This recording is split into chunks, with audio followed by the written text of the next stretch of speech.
Welcome to the Explainer. Right beneath the soil of central Nigeria lies the legacy of some of Africa's most brilliant ancient innovators, the Nok Civilization.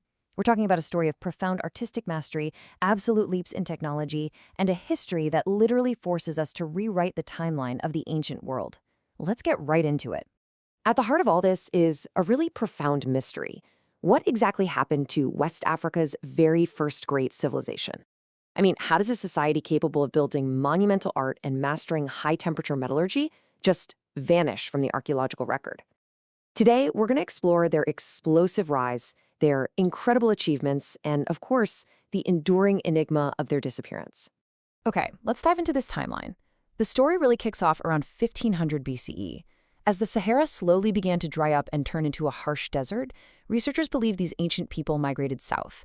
They likely came from the Sahel or the Central Sahara, eventually settling right in central Nigeria. And crucially, they brought some serious agricultural know-how with them, specifically the cultivation of pearl millet. This agricultural backbone, it essentially set the stage for 1,000 years of explosive cultural and technological growth. Now, here is where things get really fascinating.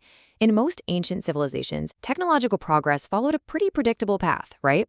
You go from stone to copper to bronze and then finally to iron. But the Nok, they completely bypassed the copper and bronze ages. They leaped straight from using stone tools to forging iron. That is a massive historical anomaly, and it firmly establishes them as unique, trailblazing pioneers in global history.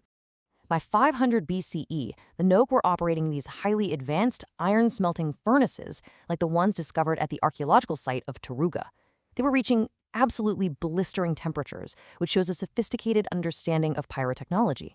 Yet, ingeniously, because iron was so precious and resource-intensive to make, they didn't just throw away their old tech.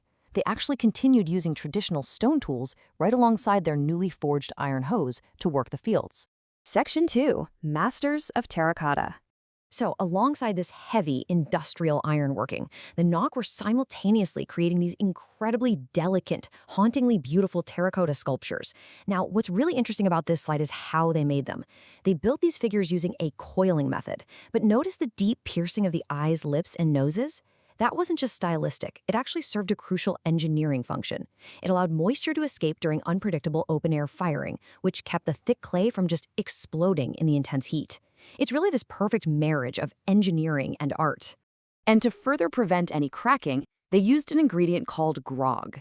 Basically, grog is previously fired ceramic that's crushed up and mixed right back into wet clay. Adding this stiffened the material, which is exactly what allowed the Nok to build these incredibly thick-walled, monumental figures. Some of them were nearly life-sized, and they could still withstand the intense, totally uneven heat of an open bonfire. So, what does this all mean? Well, decoding Nok art actually opens a window into a highly complex, highly stratified society. Those elaborate hairstyles and heavy beaded jewelry you see, they likely indicate distinct social or religious hierarchies. We also find terracotta depictions of dugout canoes with paddlers, which proves they were actively navigating local waterways, like the tributaries of the Niger River. And those figures adorned with seashells, that strongly hints at vast trade networks stretching all the way to the Atlantic coast. Section 3. Discovery and the illicit trade. The modern rediscovery of the Nok really kicked off in 1928, right in the dust of local tin mines.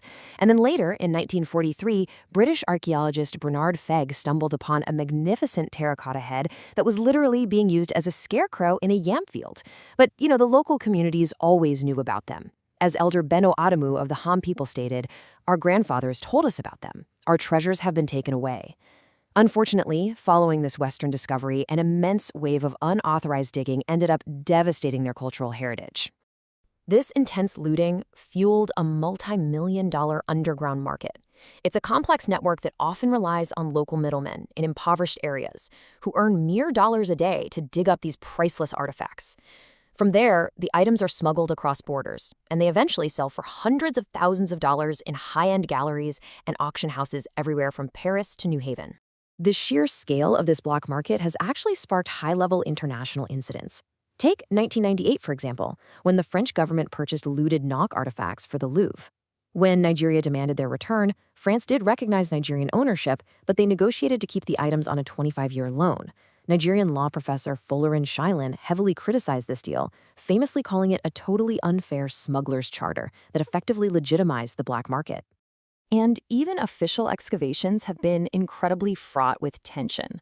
A German team led by Professor Peter Brunig faced some intense criticism from Nigerian academics. They accused the German team of unethical practices that indirectly encouraged illegal digging. This controversy escalated dramatically in 2017, when Brunig and an associate were actually kidnapped for ransom by armed men.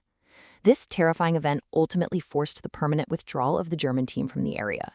Because authentic pieces are so incredibly valuable, the black market is unfortunately just flooded with fakes. And this brilliantly illustrates how modern authenticators have had to adapt. Today, they rely on medical-grade CT scans and advanced scientific techniques like thermoluminescence or TL dating.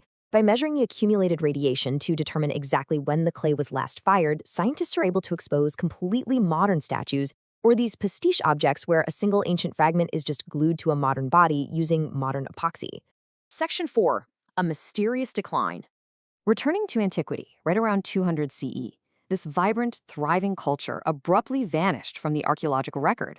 The furnaces simply went cold. Which begs the question, how does a society capable of such advanced agriculture and metalworking just disappear? Well, archaeologists propose several theories. We're looking at rapid climate change, devastating famine, or perhaps an outside invasion. Ironically, though, their absolute mastery of iron might have been their downfall. Smelting requires massive amounts of charcoal, and they may have simply overexploited their forests until the local environment collapsed. So, the crucial point is that while the Nok civilization itself vanished, their cultural and artistic DNA clearly survived. Centuries later, in southwestern Nigeria, the magnificent Ife culture emerged. When you look at Ife bronze and terracotta sculptures, you see these undeniable echoes of the Nok, from the specific stylization of the cylindrical heads to the intricate, heavy beadwork. The Nok laid a massive foundation that would resonate through time. The disappearance of the Nok was really just the closing of the very first chapter.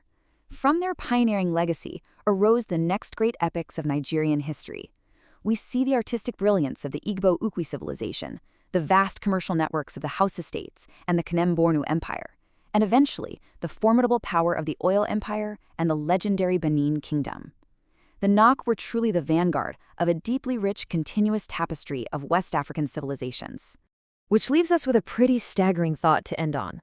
If a civilization as sophisticated and highly populated as the Nok could remain entirely hidden until a tin miner struck clay in the 1920s, what else is out there? What other ancient masterpieces, lost cities, and brilliant innovations remain buried beneath the African soil, just waiting to rewrite human history? Thank you so much for joining this explainer, and we will see you on the next one.